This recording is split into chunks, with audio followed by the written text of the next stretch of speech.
Okay, got it. Okay, I think I'm good. Go ahead, Val, thanks. Well, this is a pretty clunky start, but I'm glad to introduce Christy Nelson and Keegan Field from Networks Northwest. It was a little bit of a last minute change for us with the personnel change to Keegan. And so I'm glad that we're able to meet you today, Keegan. And they're here to talk a little bit about their program, especially in regards to their tutoring program, adult tutoring that they're getting ready to start with. So take it away, Christy. Thank you. Thank you, Val. And nothing like a little pressure. No, I'm not from the Baseball Hall of Fame. So thanks a lot, everybody. A lot of pressure here. But I do believe in the program that I'm going to share today, and feel it's a very, very important thing, important information. So let me go ahead and share my screen, and from the beginning. Okay, so thank you, first of all, very much for providing us the opportunity to be here today. I'd like to introduce myself real quickly. As Val mentioned, I'm Christy Nelson. I'm the Regional Director of Adult Education. But ironically, I began my career, I've been in adult education for over 30 years in Northwest Michigan. And I began my career teaching in the Petoskey Learning Lab for about 6 years. So throughout the years, I've done many jobs. I was a literacy specialist, and about 17 years ago, I moved into this present position that I have, and I'm very honored to be able to do it. I would like to introduce to you Keegan Field. Keegan is our brand new shiny literacy specialist. As I mentioned before, he just started his position. So I agreed to sort of pitch hit for him because it would be very difficult for him to explain a brand new program that he's just started. But we're really thrilled to have him. And Keegan, do you want to say a few words about yourself to introduce yourself? Yeah, sure thing. Well, first of all, thank you guys so much for having us again, and I'm happy to be here and present our awesome program. And like Christy said, I'm getting the lay of the land. I have a lot of social work experience. I've worked in the foster care realm, the prevention realm with teens, and I'm now just getting into what we're doing here at Michigan Works through the Learning Labs and education program, and it's been really cool. And like I said, I'm gonna let Christy take the reins today, but hopefully, and my contact information will be also at the end of this presentation. So hopefully in the coming weeks, I can communicate back and forth with whoever needs it, and start getting some tutors signed up, and get the real good grip on this program so we can maximize how much we can help these individuals. And I will let Christy give you guys the rundown. Thanks, Keegan. So just to begin, how many of you have ever, using the reactions tab on your control bar, can you raise your hand if you know anything about the Northwest Michigan Works Learning Labs or have even heard of it? Anybody? Anybody know? So we have Harry. Thank you, Harry. Harry's known of it or has heard of it. Anybody else? Oh, good. We have a few. Well, I often say that we are the best kept secret. Many people don't know about the Learning Labs, and basically what we do is we serve adults. We are an adult ed program through the state of Michigan, and we serve adults 18 years of age and older, and we're helping them improve their basic literacy skills, prepare for the GED, earn their high school diploma, learn English as a second language, prepare for post-secondary education, and that's really important lately. So even if a person has a GED or high school diploma, or even if they even have some post-secondary education, with the pandemic, lots of people have lost their jobs and are moving into new ones. So people can come to the labs and sort of prep to be ready to go on to that and be successful in post-secondary at those community colleges. So more often than not, it's computer skills. Back in the day when I wrote my essay or report paper, I had to put the footnotes at the bottom. Remember, you had to make sure you saved enough room for that. That's the olden days. Now the computers do much of that for them. And so if a person's going on, it's really important to be able to prep for that and make sure that they know what they're doing. Hopefully you can see this. Let me minimize I'm not sure. Um, we, again, I mentioned we serve Northwest Michigan. We serve the 10 counties of Northwest Michigan, and we're housed inside, the learning labs are housed inside the service centers. So as you can see, we have a lab in Petoskey, all the way down to Kalkaska, even further south in Cadillac, all the way over to Manistee. And we also have a lab in Benzie, and finally in Traverse City. We also have, prior to the pandemic, we've been housed inside some of the libraries so that we can extend our reach into communities that we aren't presently in. So move to my next slide. As you noted in that previous slide, we provide instruction in basic skills, but what do literacy services have to, and tutors have to do with the learning labs? Well, about 3 years ago, a lot of things happened in Michigan. The first being that there was a brand new grant for adult education funding, and they stopped funding literacy councils, which is really a terrible shame. But one of the things that the literacy councils were funded by is meeting their goals. And because literacy councils are typically made up of volunteers and there's not a lot of structure, they really had a tough time being able to meet the goals section and gain funding. So at the same time, we really looked at, without those literacy councils, we looked at our program and to see how well we were serving those least literate. And quite honestly, we found that we weren't doing very well. So we embarked on a new process to embed tutors into our service delivery model. In this program planning process, we looked at the way when people call us to ask for services, we now ask a few questions instead of just setting them up for registration. One of which is, do you need any help? A simple question of, do you need any help while registering and in completing out the paperwork? That's a pretty big clue at the very beginning that people may have some literacy issues. If their answer is yes, then we schedule an individual appointment for them rather than putting them with the big group. And we've also tweaked our process, our registration process, and kind of pulled back some of those more tedious activities that we do with them and wait till later in their time with the labs to be able to do that.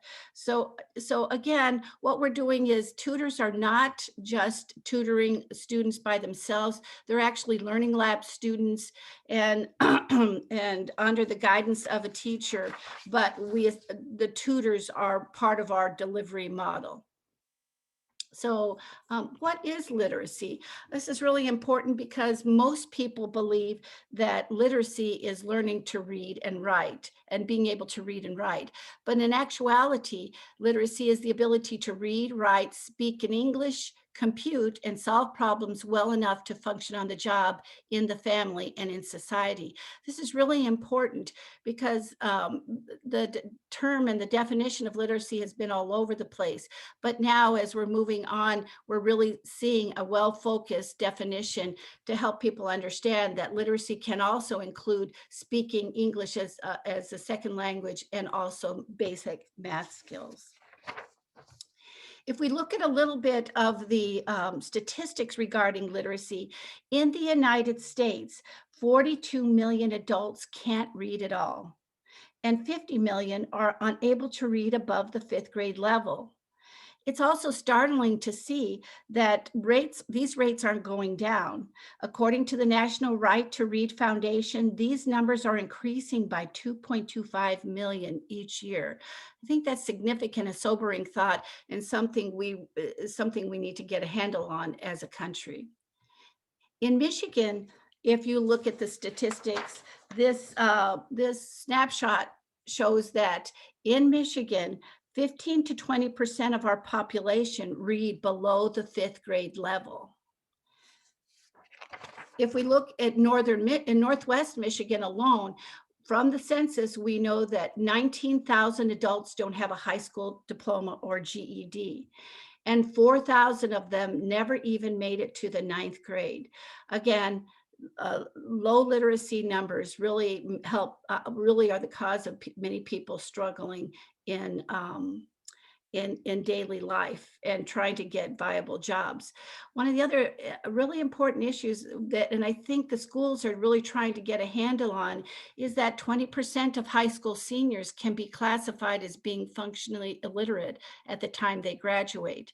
Michigan's trying to stop that by, with the third grade, you have to read on level, but really it's not making much, it's not making a significant difference yet. So we're looking at trying to help stem that tide of the larger number of illiteracy rates in the United States. There's a high cost to illiteracy. 95% of welfare recipients are high school dropouts. And we know that those that are in the lowest literacy levels often have difficult finding work, and they often may need food stamps because they're unable to make a self-sustaining wage for themselves or their families.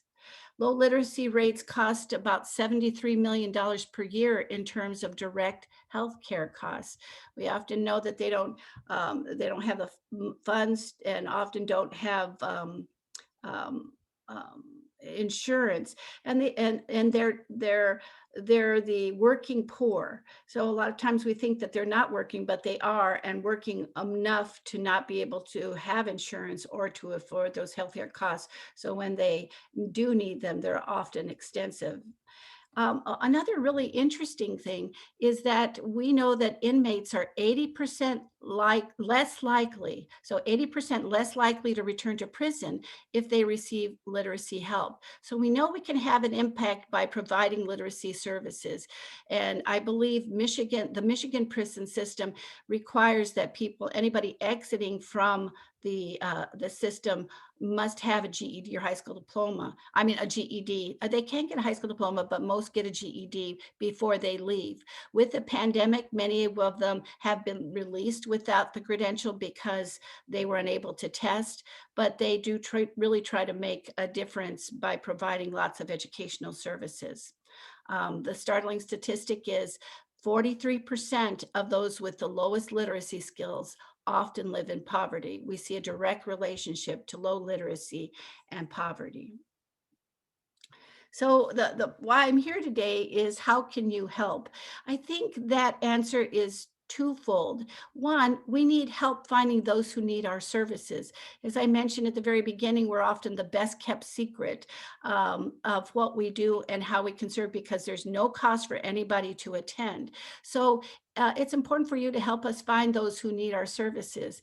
If you work in the service field, you'll often see people who struggle with basic skills. If you do, refer them to our program. At Michigan Works, when people come in to fill out unemployment paperwork, the front desk people, and when they're struggling to put their resume online and are unable to do that, oftentimes they're referred. So really important thing, referring. The other thing is you can become a volunteer tutor, and that's what we'll be talking about, thanks to Emily and the invitation tomorrow evening. So we have opportunities for those who would like to help. We have tutoring for the basic skills of reading and writing, or anybody who'd like to help with math skills is another option. And finally, you can tutor a person learning to speak English as a second language. Our training is online. We've gone virtual, and it is recorded. You get activities, so you can do it at any time and take your time doing that. We record that you've finished and completing the training. Everybody gets a handbook in the area in which they train. But the most important thing that's very different from a typical tutor in a literacy council is the tutor works and is paired with the learning lab teacher who is certified. You will work as a team. The teacher designates the materials that you'll use. If the materials aren't working or you need extra support, then again, the teacher will provide that. The teacher may work with the student as well at the same time once they reach a level. It's a tandem approach. And then finally, the entire hope is that that student will then move into regular learning lab students to try to finish their high school education, either through a GED or high school diploma. So it really is important and a different model, and we're hoping to really make it work. The pandemic really stunted our progression, and we're hoping to get a good running start. The learning labs are now have reopened and are seeing students again on site. But we did start a online tutoring process, and that worked out fairly well. So the final thing I'd like to mention is, how do I get started? In the chat field, I did type in this address, northwestmichigan.org /tutoring, and that simply takes you to our webpage that talks about what the options are for tutoring. It talks about what is literacy, how do you become a tutor, how do you become a student, and finally there's a very hopefully simple contact form what says I want to be either tutor or student. You fill in your information and tell how you'd like to be contacted by phone, email, or text. And that's where Keegan comes in. He picks up those come directly into his email. He makes contact very quickly, and we begin the process for either the tutor or the student. Again, it tells you where you live closest to, so that you can be put into and matched with the learning lab that's closest to you to be able to tutor, or the students to be able to go to the learning lab. So let me go.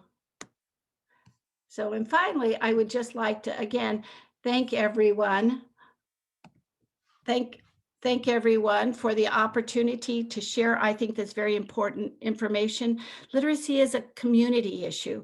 We need to work together to reduce literacy. And as we do so, we build stronger communities that are productive, and everything about it has positive results.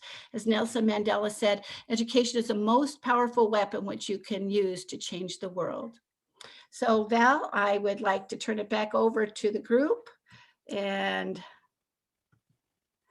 do you have time for a few questions? And I have time for questions if anybody has questions.